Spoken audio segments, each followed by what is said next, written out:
Salut à tous, c'est Sully Perfecten, j'espère que vous allez bien. On se retrouve pour le numéro 21 du Manso Catch, qui va donc être publié un peu plus tard que prévu, hein, pour des raisons d'emploi du temps. Voilà, je n'ai pas eu le choix, donc je tourne cette vidéo en tout début de nuit, donc ça ne m'arrange pas, mais je n'avais pas vraiment le choix. La voie rapide vers l'ennui, hein, c'est le titre de ma vignette, et c'est vrai que c'est un peu le sentiment que j'ai vis-à-vis de la VVE actuellement. Je trouve que voilà, ça va moins bien actuellement au niveau de ce qu'ils nous propose. C'est moins intéressant, je trouve. En plus, bon, bah, cet enchaînement de deux pay-per-view quand même assez secondaires fait que bah, du coup, on a l'impression que ça va être encore assez filler. Pas de, ça peut être de qualité, mais que c'est pas quelque chose à l'image de Payback. Fastlane ne sera pas un pay-per-view qui va non plus être mémorable. On est en train en gros, de mettre un pay-per-view parce qu'il faut mettre un pay-per-view, mais qu'il va falloir attendre peut-être Crown Jewel. Du coup, le prochain pay-per-view ensuite, donc au début novembre, pour peut-être qu'il y ait un petit peu plus de choses qui se passent. Sinon, bah, il y a Survivor Series, hein, donc, mais c'est vraiment le mois de novembre, hein, donc on a l'impression donc que là, on est en train de passer une période un peu longue, là, pas très confortable. Et puis bon, bah avec Roman Reigns qui est aux abonnés absents, et on essaye j'ai l'impression, hein, on le voit, hein, à SmackDown, de combler son départ, son absence, par des vieilles gloires, hein, comme John Cena, et comme on a vu aussi Edge précédemment. Puis bon, il y a eu le double hommage, hein, là c'était évidemment pas prévu, pour Bray Wyatt et pour Terry Funk. Rey Mysterio aussi qui prend son titre US. Donc là on voit que les vieilles gloires sont bien mises en avant, mais on sent aussi que c'est quand même bien pour boucher les trous, hein. Donc il faut reconnaître que bon là c'est pas du neuf du neuf, hein, ce qu'ils nous proposent là, notamment du côté de SmackDown. Ça dénote, je trouve, d'un manque d'imagination, de créativité. Et je veux bien qu'il y ait la grève des scénaristes, hein, je pense à John Cena pour ça, mais on n'a quand même pas besoin d'une grève des scénaristes pour en arriver là, quoi. Enfin, je veux dire, il y a quand même, je pense, moyen de faire quelque chose avec le roster qu'ils ont actuellement. Il y a quand même des moyens de créer des histoires et de proposer quelque chose quand même de décent et d'intéressant, de captivant pour le public, plutôt que de ramener des mecs comme John Cena, quoi. Bref, enfin voilà, j'en reparlerai un peu tout à l'heure, mais enfin voilà, je trouve que c'est quand même un peu compliqué actuellement de s'investir. Les weekly sont corrects sans plus, on va dire. Il y a des hauts et des bas. Il y a des petites choses sympathiques, mais moi je suis pas des plus, je dirais, enthousiastes par rapport à ce qu'on nous propose actuellement. Voilà, donc ça c'est par rapport à cette introduction qui est quelque peu pessimiste, hein, pas des plus enjoués, mais voilà, on va essayer quand même de parler de ce pay-per-view, de faire les pronostics par rapport aux matchs en tout cas qui ont été annoncés. J'essaierai d'aller un petit peu plus loin en me projetant sur deux trois matchs qui pourraient aussi avoir lieu. De toute façon, voilà, c'est le sommaire va être assez court. Je vais déjà vous le proposer tout de suite. Le voici, le sommaire. Donc, bah, comme je le disais, les pronostics de Fastlane, qui donc va avoir lieu la semaine prochaine, hein, le 7 octobre. On terminera par le traditionnel top 5 des matchs du mois écoulé, hein, sur tout le mois de septembre, de tout ce que j'ai préféré. Il y a encore beaucoup de matchs à voir et à classer. Ça a été encore très difficile. Il a fallu éliminer, hein, ça c'est toujours compliqué. Et selon évidemment toujours mes choix et mes goûts personnels, hein.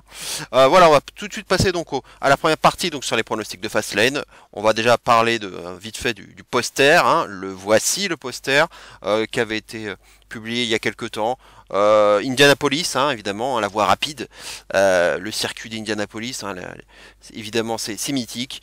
Alors un Fastlane, hein, d'habitude, on avait plus l'habitude de voir ça avant WrestleMania, hein, ce pay-per-view, qui était déjà avant WrestleMania, un pay-per-view souvent assez filler, hein, où forcément, hein, juste avant Mania, hein, il se passe pas grand chose, hein, notamment au niveau des titres, généralement, ou alors c'est plutôt pour désigner des challengers. Voilà. Le poster, oui, bon, bah effectivement, il peut être un peu surprenant parce que bon, on voit une Bianca Belair qui, a priori, hein, je ne pense pas qu'on la verra encore que, on sait jamais, mais là elle est dans une période de hiatus, on va dire, avec une date de retour assez, je dirais, floue. On sait pas trop quand est-ce qu'elle va revenir. Donc on verra, mais il y a pas mal de possibilités. Je dirais de scénarii par rapport à son retour, hein, notamment je pense au Street Profits et à Bobby Lashley, mais c'est pas une obligation, hein, parce que pour l'instant ils veulent la maintenir, je dirais, comme babyface, donc c'est pas dit qu'elle change finalement d'orientation. Voilà, on voit Asuka qui sera bien du pay-per-view, Seth Rollins aussi, Bobby Lashley aussi, et donc Becky Lynch qui n'est pas prévu, Jey Uso et Cody Rhodes non plus. Maintenant, bon, c'est des noms qui peuvent aussi tout à fait apparaître, hein. Je pense notamment à Cody et à Jey Uso, hein, j'en parlerai tout à l'heure, dans quelques minutes même, par rapport à des matchs qui pourraient être ajoutés. Becky Lynch, je n'y crois pas trop parce que elle va défendre son titre à Raw là, contre Tegan Nox, hein, après avoir conservé son titre contre Tiffany Stratton, donc je la vois pas redéfendre à nouveau son titre à Fastlane. Sauf s'ils veulent vraiment mettre en avant le titre NXT, hein, on sait jamais. Euh, Bref, voilà. Donc en tout cas, tout le monde n'est pas sur la carte, hein, par rapport au poster, hein. Bon, c'est quelque chose qu'on constate souvent, hein. C'est pas forcément du 100%. Voilà. Et on va passer donc du coup aux matchs qui n'ont pas été annoncés. Alors, j'ai une liste de 3 matchs qui pourraient être ajoutés parce que quand même, on est sur 4 matchs pour l'instant annoncés. C'est pas beaucoup. Une carte, je trouve, qui a mis beaucoup de temps à se mettre en place et à être annoncée finalement. Alors que 2 semaines avant, enfin à 2 semaines du pay-per-view, on avait rien, hein. On avait vaguement un match tag avec John Cena et on connaissait même pas son partenaire, donc on avait quand même pas grand chose. Voilà, et donc maintenant on en est à 4.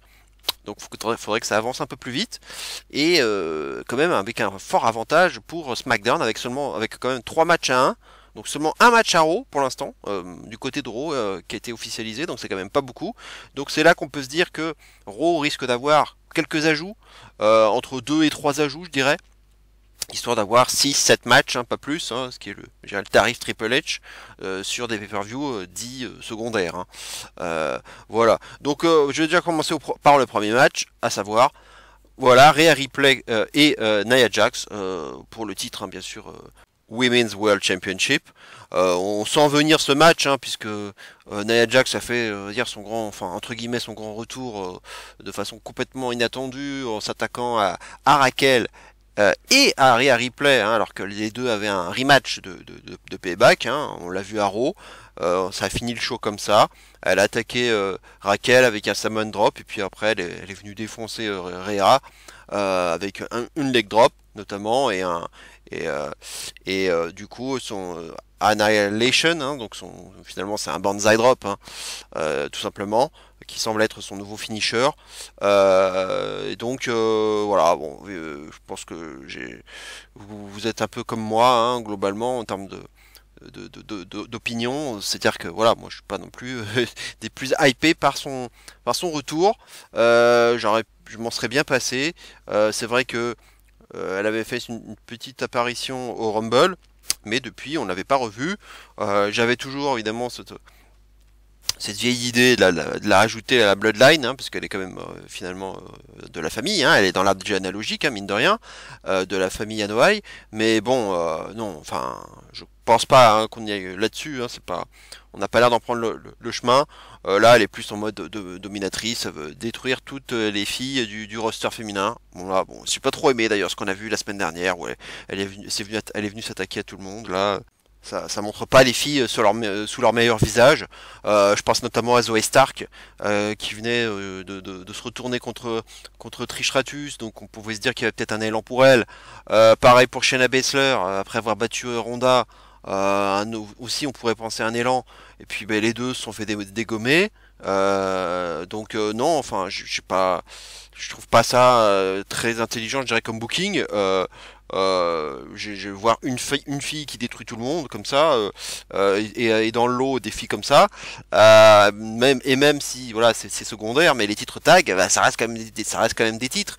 Et quand on s'attaque aussi à Chelsea Green, à Piper Niven, voilà, bon bah, c'est encore des championnes qui passent aussi à la moulinette, quoi.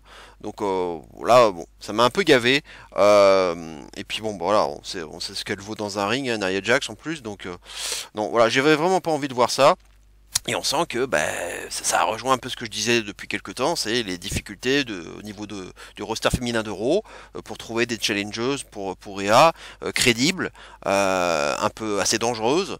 Et c'est vrai qu'à part Raquel, il y avait voilà, il y avait surtout elle, et puis bon, Becky bien sûr, mais Becky voilà, elle est complètement occupée ailleurs maintenant à NXT, donc il y avait pas, moi je pensais à Shayna, mais Shayna, bon à chaque fois, c'est incroyable, elle reste scotché à cette division tag. Je croyais que c'était terminé là après cette séparation d'avec Ronda et cette victoire à SummerSlam. Je pensais que ça allait, on allait peut-être au moins la lancer sur quelque chose en solo. Et là, on lui recolle Zoe Stark quoi. C'est incroyable. On veut pas la en sortir de cette division tag. Hein. C'est incroyable. Donc du coup en solo, il y avait pas grand monde hein, de crédible du côté de Raw. Et pour affronter Rhea, voilà, ils sont allés rechercher Nia Jax quoi. Voilà quoi. Et puis voilà, le match, je pense qu'il va avoir lieu. Il y aura quand même une petite possibilité d'avoir Raquel, hein, puisqu'elle s'est fait attaquer. Et puis ça veut dire que c'était pas clean, et donc elle pourrait aussi avoir le droit à une chance au titre, et pour en faire un triple threat. Donc c'est possible. Mais je me suis dit que non, ce serait plutôt du Rhea contre Nia Jax, parce que Raquel, si Raquel s'ajoute, ça ferait un deuxième triple threat féminin dans ce pay-per-view. Donc j'ai quelques doutes. Je sais pas si ils vont nous sortir deux triple threat, sauf s'ils veulent vraiment protéger une fille, protéger deux filles, pour qu'il y en ait une qui prenne le pin. Hein. Alors, si ça arrivait, oui, alors, on penserait plutôt à Raquel pour prendre le pin. Donc comme ça, on protège tout le monde et pour les deux autres, et on a le droit à un match encore tout frais. Tout neuf entre Nia Jax et Rhea Ripley qui serait plutôt pour Crown Jewel. Ça peut être aussi une idée, mais ils peuvent le faire sans Raquel et puis nous faire un Jax contre Ripley à Fastlane, hein, donc pour le titre. Et si ça arrivait, faudra protéger tout ça parce que je pense que la feud va continuer. Hein. Ça sera pas un one shot hein, cette histoire. Et je pense que il y aura un rematch, il y aura quelque chose encore au moins en tout cas à Crown Jewel entre les deux. Du coup si c'est vraiment un match 1 contre 1 à Fastlane, je pense que Raquel pourrait être justement l'élément protecteur dans l'histoire. C'est-à-dire, alors, protecteur, c'est-à-dire que si c'est un triple threat, elle prend le pin, voilà, ça protège les deux autres. Mais même si c'était pas un triple threat, ça serait aussi un élément protecteur par rapport à la fin du match, et pour éviter que Nia Jax ne perde, je dirais, clean, hein, parce que je pense que l'idée c'est pas que Jax prenne le titre à Rhea, en tout cas pas maintenant, enfin j'espère pas en tout cas, et donc je pense que c'est pour éviter un pin clean que Raquel pourrait intervenir. Alors, comme je le dis souvent, Triple H en PLE, il aime pas faire de DQ, mais on peut faire intervenir Raquel sans qu'il y ait de DQ pour autant, hein, même si elle va être le jour où on va retrouver Raquel, elle va être, je pense, très très très vindicative. Donc forcément, elle va arriver en mode badass et très très énervée pour venir s'en prendre à Nia Jax.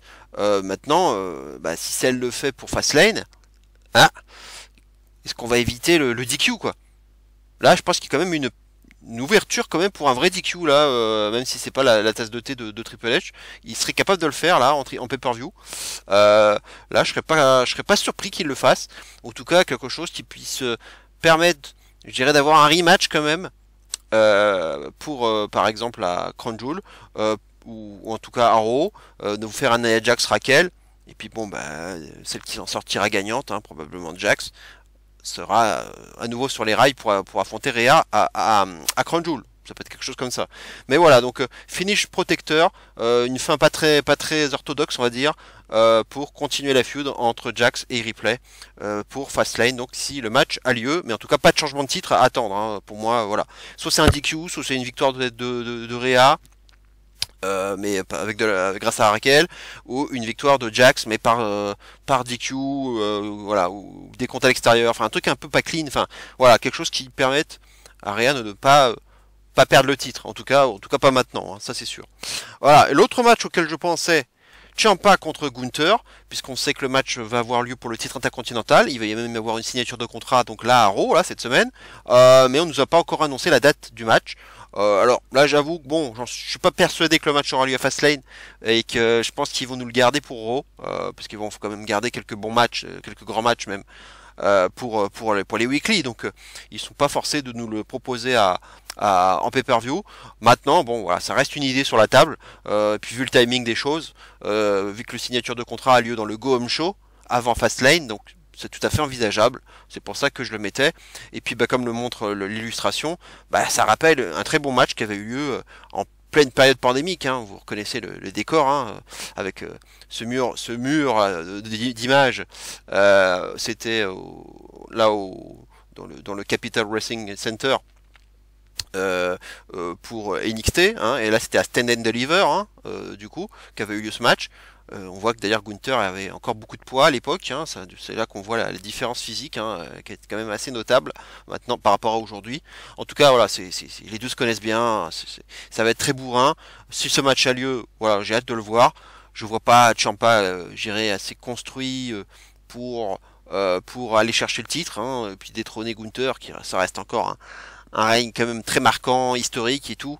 Je pense qu'il va falloir construire le futur champion. Il faudra qu'il soit vraiment bien construit. Gable semblait pas mal placé pour ça. Il a encore montré ses ambitions, hein, à Raw, hein, il aimerait bien avoir une autre chance. Bon, pour l'instant, ça va pas être pour tout de suite, en tout cas, ouais, si c'est prévu. Ciampa, pour l'instant, est devant. Il a battu Vinci et Kaiser, hein, coup sur coup, donc maintenant, ben, là, il est bien légitime et on attend la signature de contrat. Ça va être intéressant de voir ce qui va se passer. Et puis si l'Alpha Academy peut encore avoir son mot à dire, hein, notamment Gable. Et voilà, bon, pour moi, victoire de Gunther, hein, je vois pas de changement de titre à attendre dans ce match, hein, ça c'est sûr. Voilà, il y aura peut-être un rematch, mais voilà, c'est un pay-per-view trop secondaire pour que un règne aussi marquant, aussi historique, puisse s'achever maintenant, quoi. Pas à Fastlane, ça j'y crois pas.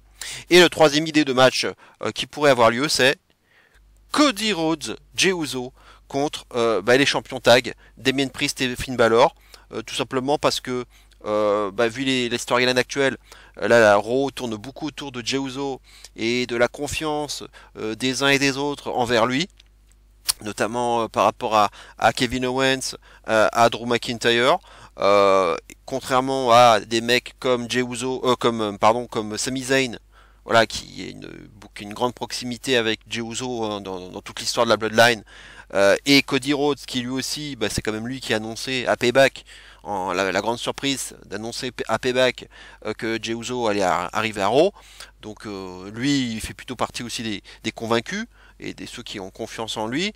Donc voilà, on a on dirait un roster partagé, un vestiaire partagé par rapport au retour à l'arrivée de Jey Uso à Raw.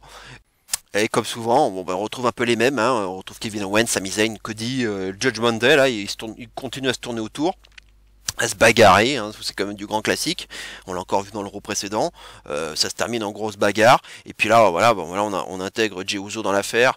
Donc avec toute cette histoire, donc il y a évidemment beaucoup de passifs, hein, par rapport à ce qui s'est passé avec la Bloodline. Entre notamment Kevin Owens, Sami Zayn, Drew McIntyre et Cody, enfin en fait finalement pas mal de victimes de Roman Reigns. Donc ça se raconte, hein, ce qu'ils sont en train de faire. Et donc, mais il y a toujours le Judgment Day, hein, qui est un peu maintenant le nouveau clan régnant, hein, du côté de la VVE, maintenant que la Bloodline, on va dire, est pratiquement morte, enfin à moitié, hein, on va dire. J'avais cette idée de match, puisque Kevin Owens et Sami Zayn ont eu leur chance là à Raw la semaine dernière. Ils ont perdu grâce, en tout cas, ou à cause, ou à grâce à JD McDonagh, qui a donné un coup de ceinture à Sami Zayn, ce qui a permis à Damien Priest de faire le pin. Donc faut quand même noter l'importance, hein, mine de rien, hein, le rôle de JD McDonagh, qui a quand même permis déjà à la base aux deux titres, à Priest et à Balor de prendre les titres à Payback, hein, on s'en souvient. Il avait contribué, il a aussi, donc, non seulement il a contribué à la prise du titre, mais la prise des titres, mais aussi il a contribué à sa conservation à Raw. Donc il y a cette histoire donc avec Priest qui bon pour l'instant il est très énervé après JD McDonough parce qu'il en a marre de le voir tourner autour du clan alors qu'il en fait pas partie. Et lui il s'accroche par contre JD McDonough comme il est proche de Balor donc lui il se raccroche à ça. Et il continue quand même d'aider. Il aide, voilà, comme s'il faisait partie du groupe. Mais lui, Priest, il commence à s'énerver en fait. Donc il y a quand même une relation intéressante. Là, pour l'instant, je dirais, on s'attarde moins sur la relation compliquée entre Priest et Balor. Les choses sont un peu plus calmes entre les deux. Mais maintenant, c'est plus par rapport à JD McDonough qui reste encore quelqu'un d'intéressant, d'important, qui peut avoir son rôle à jouer à l'avenir par rapport à ce qui pourrait se passer. Peut-être un split, enfin quelque chose qui pourrait exploser au niveau du Judgment Day. Et je me dis, bah, comme Cody, lui, il fait partie des convaincus, on va dire, de ceux qui font confiance à Jey Uso, et ben, vu que les Kevin Owens et Sami Zayn n'ont pas réussi à reprendre les titres, bah, je me dis pourquoi pas ces deux-là pour aller chercher les titres, et puis ce qui permettrait en plus au Judgment Day d'avoir quand même quelque chose à Fastlane, parce que bon, à part Rhea, qui a de bonnes chances, je pense, de combattre à Fastlane, bah, il n'y aurait personne du côté des mecs de la Bloodline, du Judgment Day, pardon. Donc ça serait pas étonnant qu'il y ait une nouvelle défense des titres tag à Fastlane pour Priest et Balor. Et je me dis, bah voilà, Cody et Jay, c'est vrai que bah ils pourraient aussi tenter leur chance et en disant aussi un peu, enfin, pour essayer de prouver aussi, notamment à Kevin Owens et peut-être même à Drew McIntyre, que bah on peut faire confiance à Jey Uso. Et Cody va dire à Jay, enfin va dire, bah regarde, vous verrez à Fastlane avec Jay, on fera le taf. On fera le taf et vous verrez, on va pouvoir coexister, hein, selon la formule consacrée. Donc voilà, ça peut se raconter.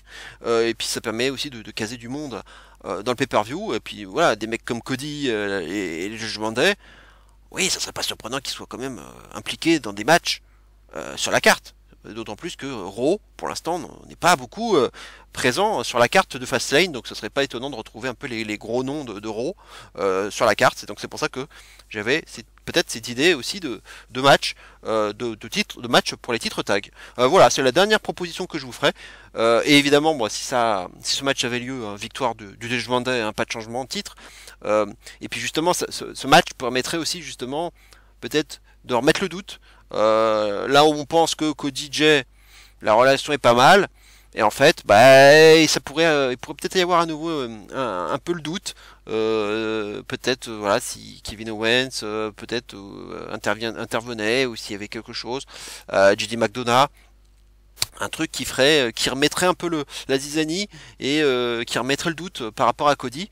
Et puis bon, bah toujours dans l'optique de Wargames, hein, parce que là on le sent venir depuis plusieurs semaines. On voit qu'il y a beaucoup de monde impliqué. On sent quand même bien venir le Wargames là. Ils s'y prennent tôt, hein. Au moins on peut le dire que là il y aura du build-up, hein, si c'est bien ça. Qui est prévu. Si c'est bien pour les Survivor Series, hein, parce que si ça se trouve ils vont faire un Wargames à Crown Jewel, hein, on sait jamais. Mais en tout cas, en termes de build-up, ils s'y sont pris à l'avance et on sent bien qu'il y a du Kevin Owens, du Sami Zayn, du Drew McIntyre, du Cody et du Jey Uso face, je dirais, à Priest, Balor, Dominic, Jimmy Uso et Solo Sikoa, hein, quelque chose comme ça.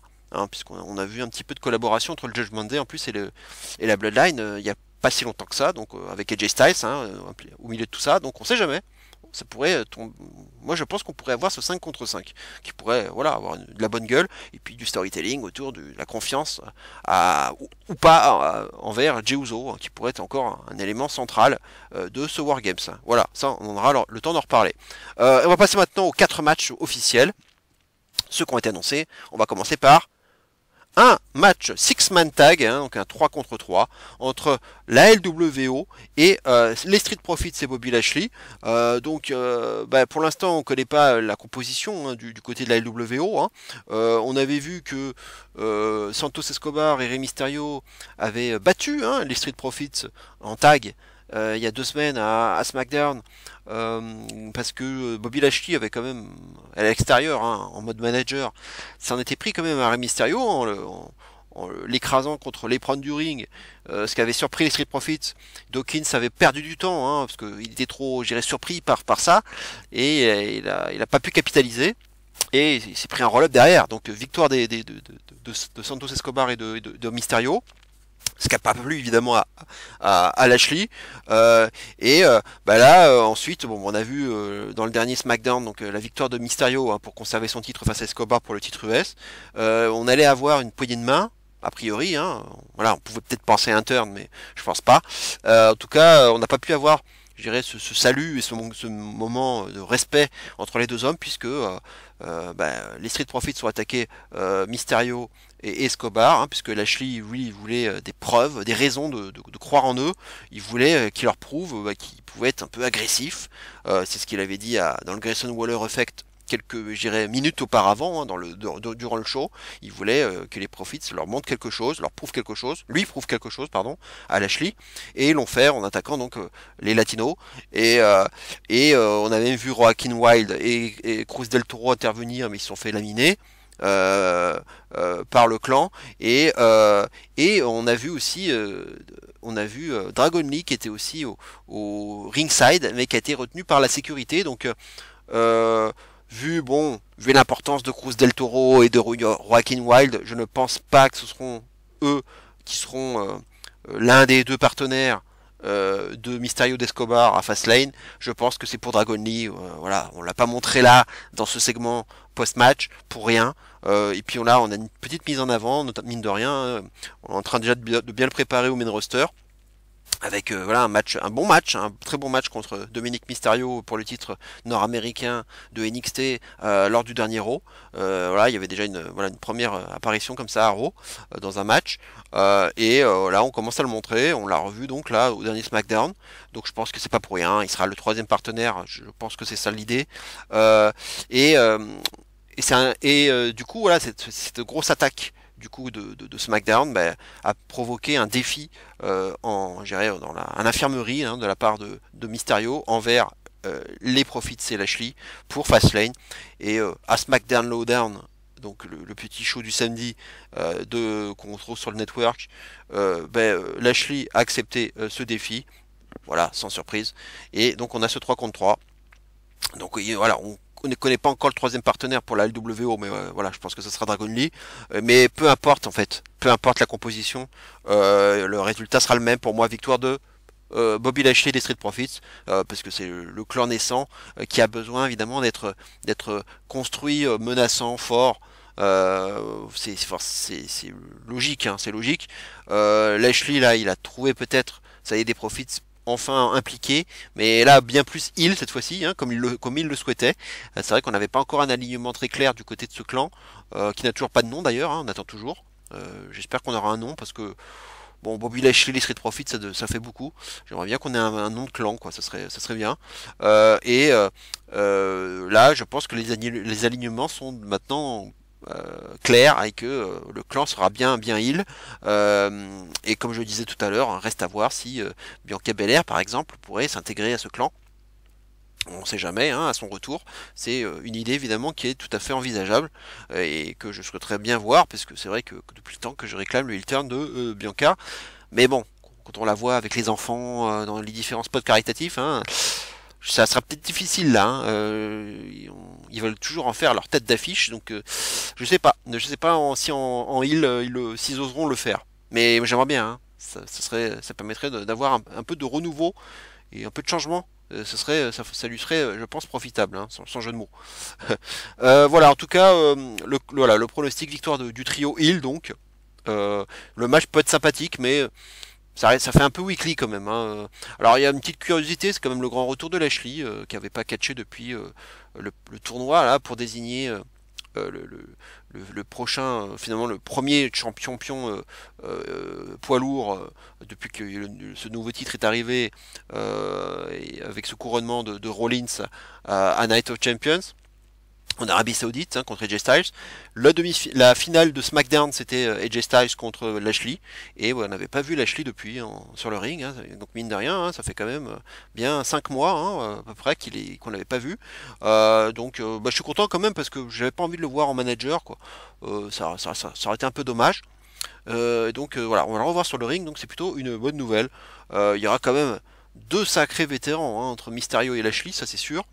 Mais voilà, ça va être le moment est venu, je pense, de donner un élan encore supplémentaire aux Profits et à Lashley, avec, je pense, la Revelation, hein, le nouveau finisher des Street Profits. Je pense que c'est comme ça qu'on va finir le match. Voilà. On va passer maintenant au match suivant. John Cena et LA Knight, que j'ai appelé l'équipe C-Night, pour affronter ce qui reste de la Bloodline, on va dire, hein, Solo Sikoa et Jimmy Uso. Voilà, bon ben, comme je le disais tout à l'heure, hein, la grève des scénaristes fait que Cena, bon ben, il est assez présent dans les weekly, hein, notamment à SmackDown. Il faut bien l'occuper, hein, il s'ennuie, donc il meuble. Ça permet justement de compenser aussi l'absence de Roman Reigns, hein, et d'avoir un peu de star power quand même à SmackDown. Voilà. Et lui, lui, il aimerait bien, il voulait s'en prendre à la Bloodline. Il y avait AJ Styles aussi qui était présent dans l'histoire, et on était prêt à avoir un match tag à Fastlane avec ces quatre hommes en place, sauf que bon ben on l'a vu, signature de contrat prévue, sauf que AJ Styles il s'est fait exploser par Sikoa et Jimmy Uso backstage, il est parti à l'hôpital en ambulance, et du coup Cena se retrouvait tout seul. Il s'est fait détruire dans ce segment signature. La Bloodline a signé le contrat, mais Cena, lui, il avait pas de partenaire. Donc, on se demandait ce qui allait se passer. Bon, on se disait bien que Jay Styles comme ça sur la touche, c'était probablement pour préparer un remplaçant.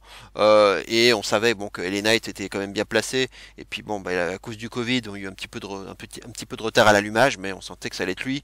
Et puis on se souvient donc de Payback, hein, où voilà, l'arbitre spécial c'était contre le Miz, c'était Cena, victoire de Knight, Cena. Alors c'était un peu tendu, mais quand même un manque de quand même un peu de mise over de la part de Cena envers Knight. Il lui lève le bras.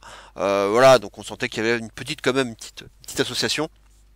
Et c'est ce qui est arrivé. Donc avec Cena qui s'était encore fait attaquer par Sikoa et par Uso, par Jimmy Uso à SmackDown. Et on n'attendait plus que l'arrivée de LA Knight pour faire le nombre. C'est ce qui est arrivé. Il a fait place nette sur le ring. Et on termine donc avec Knight qui signe le contrat, donc pour s'annoncer comme le partenaire manquant, hein, finalement, parce que sinon on était parti pour avoir un 2-on-1 handicap match, mais je doutais fort que ça ait lieu, hein. Surtout le Cena d'aujourd'hui, hein, je voyais mal ce match avoir lieu. Voilà, puis un acting quand même toujours too much de la part de Cena, hein, lorsqu'il se met il se met la tête à deux mains, il se prend la tête à deux mains lorsque Knight signe le contrat. Bon, il en fait des tonnes, hein. Voilà, donc ce match était quand même très prévisible. Voilà, c'est un match un petit peu, voilà, un petit peu showcase. Qui aurait pu très bien avoir lieu à Crown Jewel, hein, ça aurait été aussi très bien dans le style. Mais c'est bien pour LA Knight, hein, là, voilà, au moins on le fait un petit peu monter. On l'associe à Cena, c'est quand même pas rien. Et là, on l'implique un petit peu aussi avec la Bloodline, donc c'est quand même, ça a quand même un certain prestige, même si c'est plus la même Bloodline qu'il y a encore quelques mois. Mais voilà, au moins, voilà, on lui donne un bel élan et une belle association. Le match, bon, ouais, on verra. Bon, ça sera pas du grand catch, je pense, mais ce sera, je dirais, du classique avec du Cena qui va encore en faire des tonnes et qui va être un peu le face qui sera un peu en péril, qui fera le tag pour LA Knight pour qu'il ait un peu voilà, pour qu'il ait sa pop. Enfin, je pense que c'est plutôt ça qui va se passer plutôt que l'inverse. Mais voilà, le pronostic pour moi, victoire des face, victoire de Knight et de Cena. De C-Night, je pense que c'est plutôt pour eux que cette victoire va avoir lieu. Ce match est pour eux, je pense, pour donner de l'élan à LA Knight surtout. Et puis bon si on va protéger Solo probablement, je vois pas Solo prendre le pin, je pense que ce sera plutôt pour Jimmy le pin. Et si Cena n'a pas trop d'ego, hein, voilà, il donnera la victoire à LA Knight. Enfin, j'espère quand même. Ce serait dommage que ce soit pour Cena, hein. Là, il a plus besoin de victoire aujourd'hui, quoi. Donc donner la victoire à LA Knight, et puis voilà. Ça sera pas fini, hein, de toute façon. Je pense que ça va continuer, et puis bon, bah, ça dépendra aussi, comme apparemment la grève des scénaristes est pas loin de se terminer. Donc peut-être que bon, il est annoncé. Enfin, hein, apparemment, il serait plutôt prévu pour Crown Jewel, hein. La tendance serait à ce qu'il soit présent. On verra, hein. Donc il y aura peut-être un Sikoa peut-être contre Cena, hein. Ça peut être ça le prochain coup. Ça parle aussi d'ailleurs de Roman Reigns contre AJ Styles, puisque Roman Reigns va revenir normalement après Fastlane. Et puis bah, forcément AJ Styles lui il va ressortir de l'hôpital à un moment donné, il va vouloir se venger auprès de la Bloodline. Et je pense que ça va permettre d'avoir un AJ Styles contre Reigns, hein, qui était quelque chose qu'on attendait depuis un petit moment aussi, hein, mine de rien. Un AJ Styles Reigns. Voilà, bon, moi je pense qu'on va l'avoir. Je pense que c'est le prochain match pour Reigns à Crown Jewel. Voilà, je le vois bien comme ça. Je pense, à moins qu'il lui donne tout de suite LA Knight, hein, mais on sait jamais. Hein. En tout cas, ça pourrait s'écrire, hein, vu la configuration. C'est peut-être pour LA Knight, mais bon, AJ Styles, je pense qu'il a quand même besoin de prendre sa revanche et de revenir pour aller chercher Reigns, hein. Donc on verra comment ça va se passer. Mais en tout cas, voilà, plutôt victoire des Faces dans ce match qui, quand même, qui fait très showcase et qui va plus, du coup, en général, vers le fan service. Et le feel good moment et donc plutôt vers la victoire des Faces, hein. Je le vois plutôt comme ça plutôt qu'une fin à hit. Le match suivant, Io Sky va défendre son titre féminin de SmackDown, hein, le Women's Championship, contre Asuka et contre Charlotte Flair.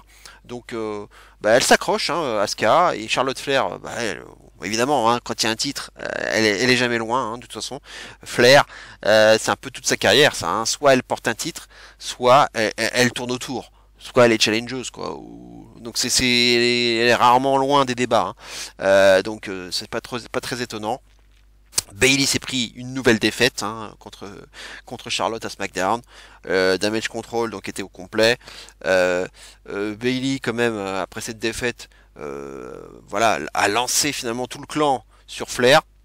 Et puis un save quand même un peu étonnant de la part de Asuka, qui là pour le coup a joué les faces pour l'occasion. Donc on a un peu de mal quand même avec son alignement, bon, alors qu'elle était heal.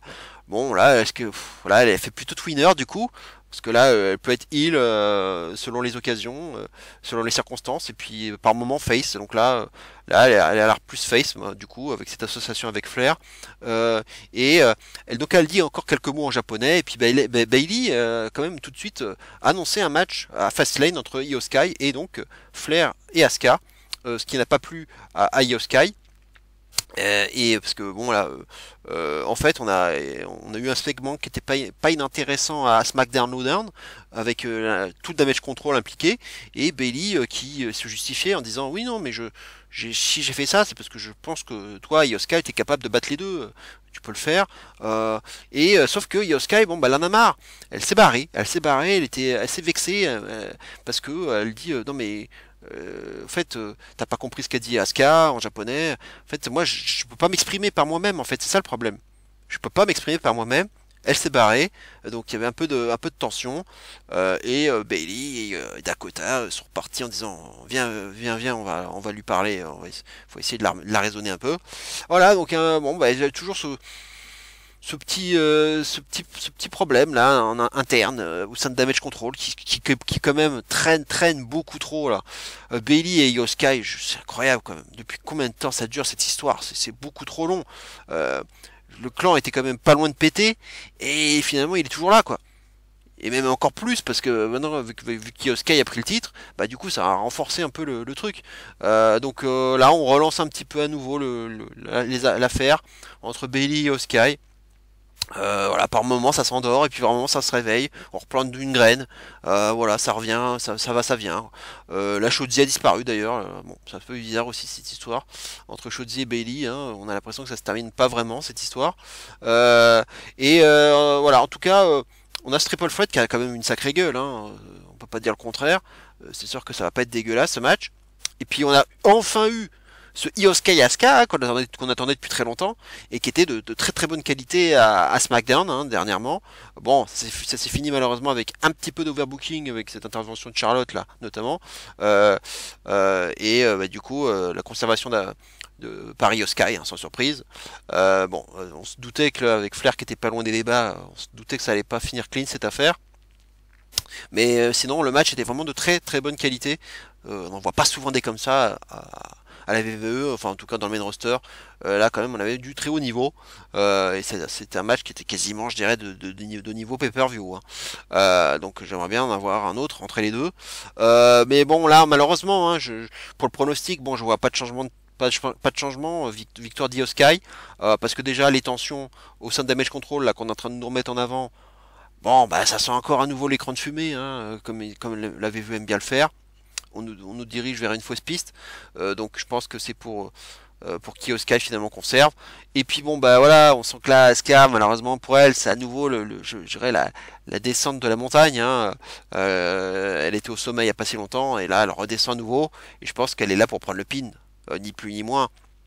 Ça permet d'avoir du coup de protéger la championne et Charlotte et justement de garder au chaud l'option qu'on n'a toujours pas eu donc entre pardon Io Sky et Flair pour le titre en une contre une. Donc je pense qu'on va l'avoir peut-être pour Crown Jewel justement, le Io Sky contre Flair. Flair qui prendra pas le pin donc du coup à Fastlane, ça permettra de protéger et d'avoir toujours cette option au frais. Je pense que c'est comme ça que ça va se passer, avec quand même toujours un contexte un peu tendu au sein de Damage Control. Je pense qu'ils vont nous le raconter un peu comme ça. Mais attention, Io Sky, bon voilà, elle est un peu commence à peut être énervée, à être un peu gênée là parce que Bayley fait là, de parler pour elle et de prendre des décisions pour elle. Ça va commencer à la saouler. Mais bon, on sent que bon Flair à un moment donné va finir par le prendre ce titre, hein. Je pense que c'est la prochaine à prendre le titre, hein, parce que en plus c'est un nouveau titre. Donc Flair il lui faut tous les titres, donc tous les titres existants. Donc forcément Flair elle va toucher à ce titre, hein. Donc pour qu'elle ait la collection complète. Ça c'est clair et net. Et puis toujours pour gonfler son palmarès. Donc si la prochaine qui va prendre le titre à Sky, je pense que ça sera Flair, mais pas à Fastlane pour moi. Peut-être à Crown Jewel, on verra. Mais en tout cas, pas Fastlane, pas encore. Pas encore pour moi. Le match sera bon, hein, je pense. Après, ça dépendra de Flair, parce qu'on a vu, on a été quand même un petit peu déçu par sa performance à SummerSlam. Alors que le match avec Belair là, et Asuka, le triple threat aussi, il avait de la gueule, hein. Mais au final, bon, bah, on a été un peu déçus, hein, et notamment par la prestation de Charlotte, hein. Donc maintenant, il faut se méfier. Ça dépendra si elle est vraiment investie ou pas dans ce match, hein. C'est toujours le problème avec elle, on sait pas trop, hein, parce qu'elle est capable aussi quand même d'avoir des trous d'air. Je suis pas inquiet par rapport je dirais à la relation entre Asuka et Io Sky, hein. On a bien vu donc à SmackDown que les deux elles s'entendent très bien, elles ont une bonne alchimie, elles se connaissent très très bien depuis très longtemps, donc ça m'inquiète pas. Mais Charlotte, point d'interrogation, hein, ça on verra. Mais voilà, pour moi c'est quand même un match qui, quand même, sur le papier, a du gros potentiel et que ça devrait quand même être très très qualitatif, hein. Donc j'attends de voir ça avec impatience, mais pour moi, conservation du titre par Io Sky. Et bon, triple threat, hein, peut-être, donc du coup ça veut dire no DQ, donc peut-être aussi intervention de Damage Control, même si bon, Dakota elle est encore blessée, elle va pas non plus faire des folies, elle peut faire un petit balayage de jambes, quelque chose comme ça, mais elle peut pas faire plus que ça, hein. Et on verra, peut-être que Belair fera son retour à ce niveau-là, à ce moment-là, hein. Mais j'y crois pas trop encore. Belair, pour moi, c'est pas pour tout de suite. Et on va passer au match qui, pour moi, sera le main event, à savoir Seth Rollins contre Shinsuke Nakamura, donc la revanche de Payback, et c'est dans un Last Man Standing match. Donc c'était une stipulation qui a été ajoutée lors du dernier Raw, parce que bon, c'est une situation un peu bizarre, parce que le champion avait envie de proposer un rematch à Nakamura. C'est pas l'inverse, hein, c'est pas le challenger qui cherche son rematch, c'est le champion qui propose le rematch à Nakamura. Et bon, Nakamura, comme d'habitude, il fait un peu de mind game, il se laisse désirer, il attend, il répond par vidéo interposée. Donc là, on sent qu'ils ont bien, ils ont trouvé le filon là, avec les promos japonais dans des belles vidéos de la part de Nakamura. C'est vrai qu'elles sont bien foutues, vidéo sous-titrée du coup, mais c'est efficace. Maintenant, on les a quand même de façon régulière. Euh, et bah, du coup, Rollins a insisté quand même pour que Nakamura accepte ce défi, hein, ce rematch de Payback. Euh, et du coup, bon, bah, il a apparu sur le titre entrant, Nakamura, donc pour nous proposer une nouvelle vidéo. Euh, et du coup, on retrouve Nakamura et il dit que Rollins voilà, il a tellement de sollicitations, bah, c'est pas pour rien que son corps l'abandonne. Il restera plus rien de lui, hein, sauf de la poussière, et que Rollins, le problème, c'est qu'il a pas de patience. Il est assez impulsif, il a pas de patience. Il sera en tout cas clair que Nakamura veut un match si brutal que Rollins ne pourra plus marcher et que la conclusion va permettre d'humilier Rollins. Et il accepte donc le challenge de Rollins Nakamura et il dit que ce sera à Fastlane dans un last man standing match. Euh, donc Rollins qui nous rappelle les règles, hein, évidemment, il faut euh, ça s'arrêtera jusqu'à ce que l'une des deux personnes ne pourra plus répondre au compte de 10, hein. Euh, et voilà, Rollins dit que ah oui, il doit admettre que Nakamura a bien joué le coup et que Nakamura a le match qu'il veut et que sous ces termes, c'est sous ces termes et que mais que Nakamura a quand même commis une erreur critique, hein, c'est que Nakamura croit que son dos cassé, hein, à Rollins, c'est une faiblesse, mais que Nakamura pense pouvoir exploiter cette faiblesse, mais qu'en fait ce dos cassé n'est pas une faiblesse, et pour Rollins c'est une force, et que la seule façon d'être humilié, hein, et s'il ne donne pas tout, c'est justement s'il ne donne pas tout ce qu'il a. Et il dit que voilà, il aime beaucoup cette industrie et il sait qu'à chaque fois qu'il monte sur le ring, hein, ça pourrait être son dernier match et il peut pas monter sur le ring sans donner son 100% en sachant ceci et que son 100% fait de lui le champion mondial et que Nakamura veut être fou. Alors il sera fou à Fastlane, hein, mais pour le Last Man Standing et qu'un seul homme pourra marcher après ce match, hein, ce sera pas Nakamura, hein, évidemment, ce sera le visionnaire, le révolutionnaire, Seth Rollins, évidemment. Voilà, donc on l'a ce match. Match à stipu, je suis pas très surpris. Ce qui va probablement clôturer la rivalité. Je pense pas qu'on aille au-delà. Parce que c'est une stipulation, je pense qu'il peut suffire pour clôturer. Mais pas de surprise, pour moi, pas de changement de titre à attendre, hein. Victoire de Rollins à nouveau. Parce que je pense que voilà, Nakamura, je peux le dire, enfin, faut jamais dire jamais, mais pour moi, je pense pas qu'il sera champion du monde un jour. Il sera pas champion du monde de la VVE, je le vois pas. Il a déjà été pas loin à une époque, hein, notamment avec AJ Styles, mais il l'a jamais touché alors à cette heure mondiale. Et je pense que ce sera encore pareil ici, quoi. Donc là, c'est encore un challenger de transition. Voilà, on joue la montre et on donne un programme un peu d'attente, mais qui traîne un petit peu sur la durée, hein, voilà, pour jouer la montre. Pour Rollins, voilà, ça aurait été un bon adversaire, Nakamura. En last man standing, du coup, ça sera un peu stiff quand même, je pense. Il y aura des trucs, des moves un peu spectaculaires. Là, ça sera un peu sauvage, hein, je dirais, un peu agressif. Donc ça peut être sympathique. Euh, Ça évitera d'avoir peut-être un peu trop s'ennuyer avec Nakamura. Si on a en plus ce côté un peu plus agressif avec des prix spectaculaires et puis l'utilisation des armes, ça peut être quand même quelque chose d'intéressant. Mais il y a quand même quelque chose d'intéressant qui peut être possible. Certes, je vois pas de changement de titre enfin, je vois pas Nakamura prendre le titre, mais avec cette histoire de dos brisé, sur lequel on insiste beaucoup dans cette histoire, est-ce que c'est pas justement fait pour protéger Rollins dans la perte de son futur titre sur un cash-in, justement à cause de son dos? Peut-être que c'est ça l'idée, et que si Rollins arrive à gagner donc à Fastlane et que Nakamura, on sait jamais, veut se venger derrière et s'en prend à nouveau au dos de Rollins avec des coups de chaise par exemple ou d'autres choses comme ça, bah, qui sait si on va pas terminer le show, hein, si c'est bien le main event, si on va pas terminer le show avec Priest qui va tenter peut-être sa chance. Peut-être avec l'aide de JD McDonough, hein, on sait jamais, pour finir le show avec quand même quelque chose d'un peu étonnant, surtout sur un show secondaire, enfin 10 secondaires, ça pourrait être au moins voilà un peu marquant d'avoir quelque chose, comme un changement de titre mondial quand même en plus, sur un cash-in, hein, donc ça pourrait être pas mal. Ce serait tout à fait envisageable, surtout donc à cause de Nakamura, donc qui pourrait avoir son petit rôle à jouer mine de rien, et puis pour continuer d'appuyer sur ce dos là, ce dos en vrac. ça pourrait être tout à fait envisageable comme scénario. Voilà, je réfléchis, je vais voir si... J'ai réfléchi, je me demande si je continue de me demander si ça va avoir lieu ou pas, ce cash-in, mais j'écarterai pas cette option. Mais voilà, en tout cas par rapport au match là contre Nakamura, je ne vois pas de changement de ceinture.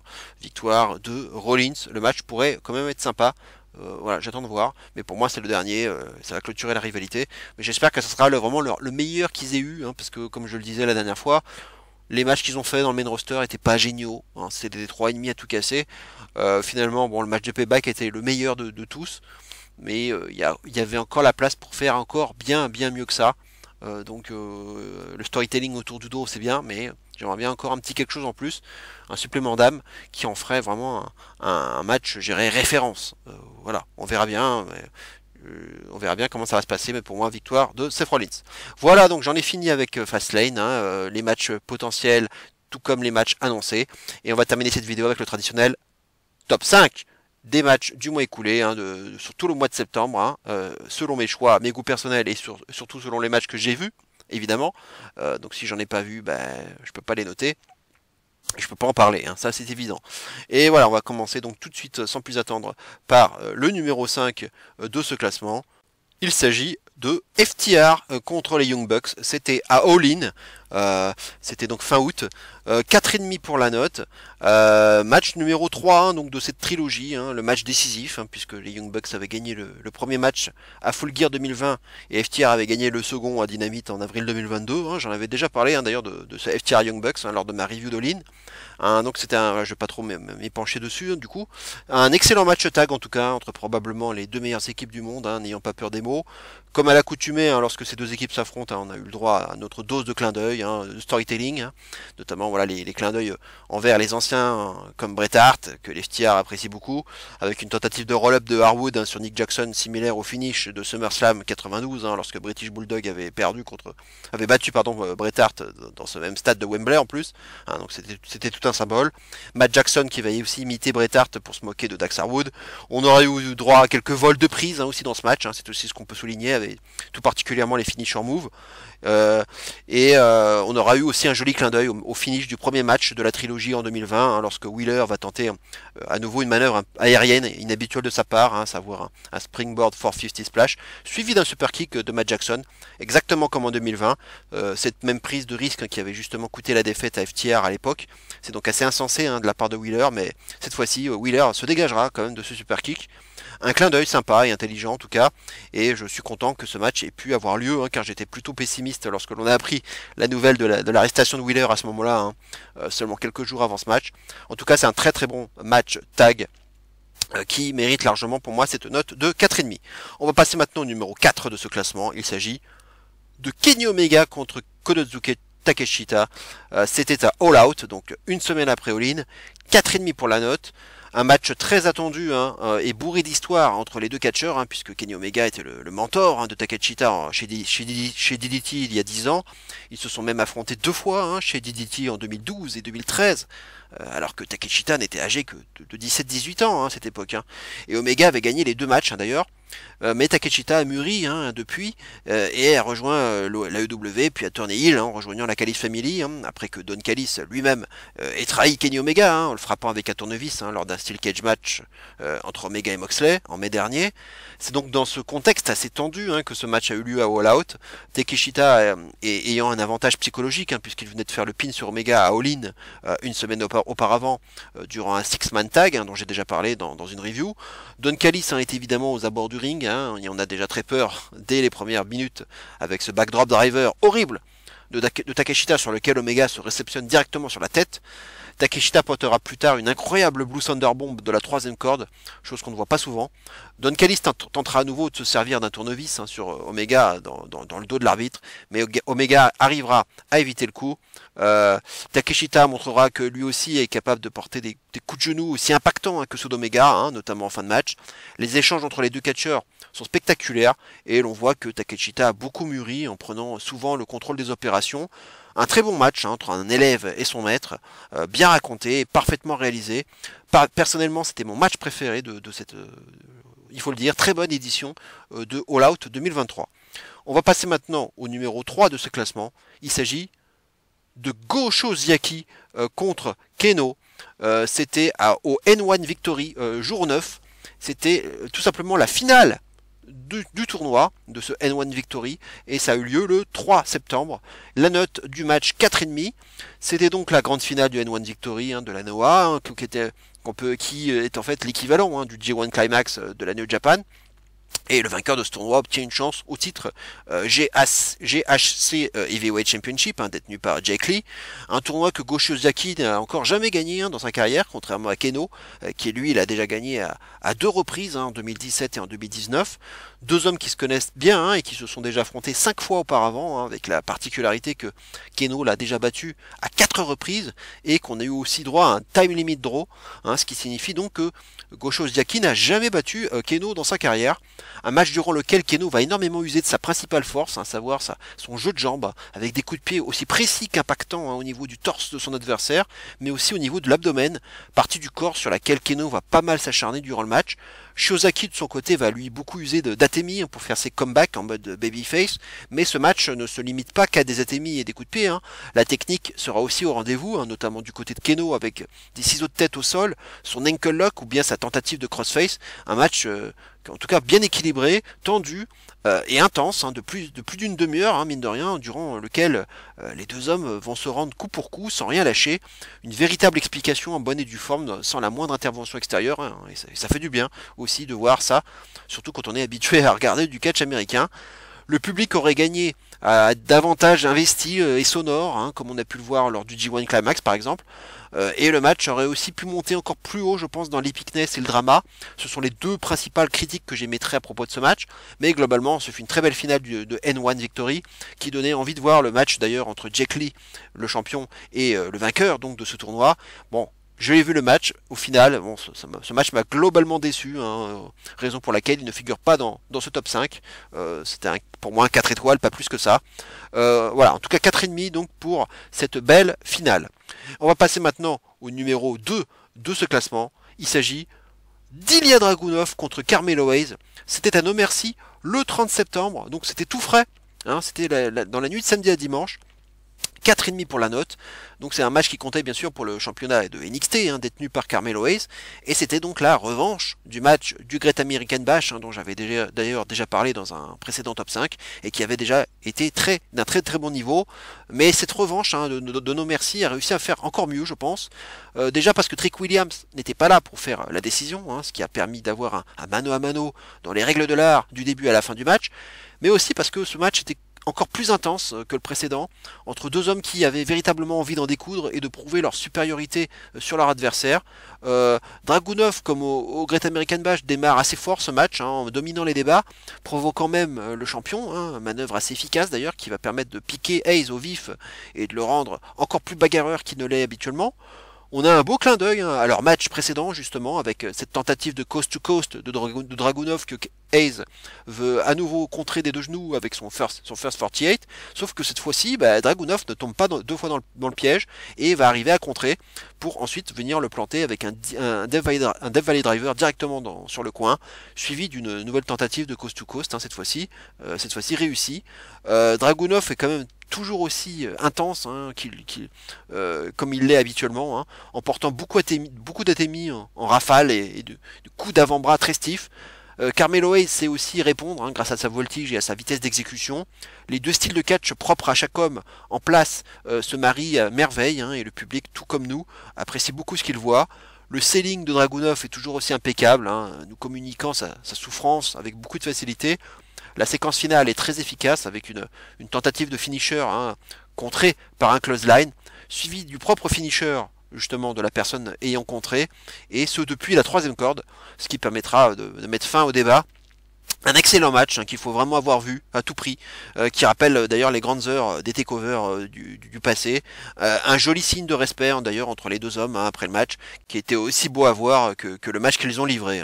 Match hautement recommandable qui mérite amplement son 4,5. Tout simplement l'un des meilleurs matchs, je dirais, de l'histoire de NXT 2.0, si ce n'est le meilleur. On va passer maintenant au tout meilleur match, celui que j'ai préféré durant ce mois de septembre. Il s'agit de Will Ospreay contre Naomichi Marufuji. C'était justement au show de la Noah Naomichi Marufuji début 25th Anniversary Show, hein, donc le show des 25 ans de carrière de Naomichi Marufuji. C'était le 17 septembre pour être précis. Et ce match clôturait d'ailleurs ce show, hein, qui donc célébrait les 25 ans de carrière de Marufuji, hein, qui est un catcheur historique de la Noah. Hein, et nous sommes dans la mythique salle du Korakuen Hall de Tokyo, hein, qu'on ne présente plus.